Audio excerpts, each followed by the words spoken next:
Hi అండి అందరికీ. నేనండి మీ భాగ్యాని. అందరికీ శుభోదయం ఫ్రెండ్స్. పొద్దున్నే నేను ఇలాగైతే వినాయకుడికి పొద్దున్నే పూజ అయితే కంప్లీట్ చేసేసాను ఫ్రెండ్స్. గిరికి తెల్ల జిల్లేడి అవి అయితే తెచ్చేసి పెట్టేశాను.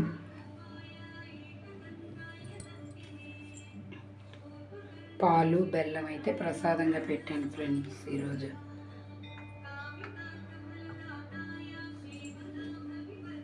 ఇలాగైతే పొద్దున్నే నేను విఘ్నేశ్వరుడికి పూజ అయితే కంప్లీట్ చేసేసాను.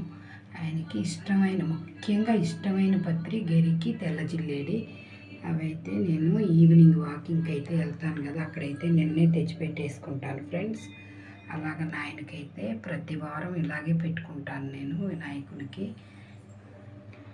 ఈరోజు బుధవారం పూజ అయితే పొద్దున్నే ఇలాగ కంప్లీట్ చేసేసాను.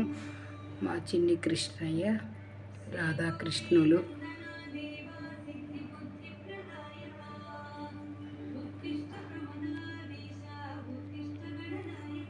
అందరూ బాగుండాలి, అందులో నేను ఉండాలని ఆ భగవంతుని అయితే కోరుకున్నాను ఫ్రెండ్స్.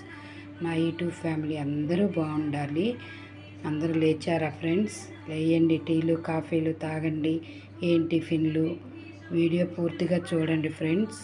క్లిక్ చేయొద్దు, ఒక లైక్ ఇవ్వండి. ఛానల్ ఎవరైనా సబ్స్క్రైబ్ చేసుకొని వాళ్ళు ఉంటే సబ్స్క్రైబ్ చేసుకోండి ఫ్రెండ్స్. కామెంట్ పెట్టండి, సపోర్ట్ చేయండి ఫ్రెండ్స్. అందరూ బాగుండాలి, అందులో నేను ఉండాలని ఆ భగవంతుని అయితే కోరుకున్నాను ఫ్రెండ్స్. అందరికీ శుభోదయం ఫ్రెండ్స్. అందరూ బాగున్నారా? నా యూట్యూబ్ ఫ్యామిలీ అందరూ బాగుండాలని కోరుకుంటున్నాను ఫ్రెండ్స్. అందరూ బాగుంటేనే కదా ఫ్రెండ్స్ మేము కూడా బాగుంటాము. మరి ఈరోజు బుధవారం పూజ అయితే ఇలాగ పొద్దున్నే విఘ్నేశ్వరుడికి అయితే పూర్తి చేసేసాను ఫ్రెండ్స్. పొద్దున్నే మా అబ్బాయి క్యారేజ్కి అయితే రైస్ పెట్టేశాను. పొద్దున్నే బెండకాయ పులుసు అయితే చేసేసాను ఫ్రెండ్స్. మా అబ్బాయికి అయితే ఒక ఎగ్గు ఉడకబెట్టిచ్చేసాను. ఇంకైతే టిఫిన్ దోశ అయితే చేసుకోవాలి. కారం అయితే నైట్ వేసున్నాను ఉంది.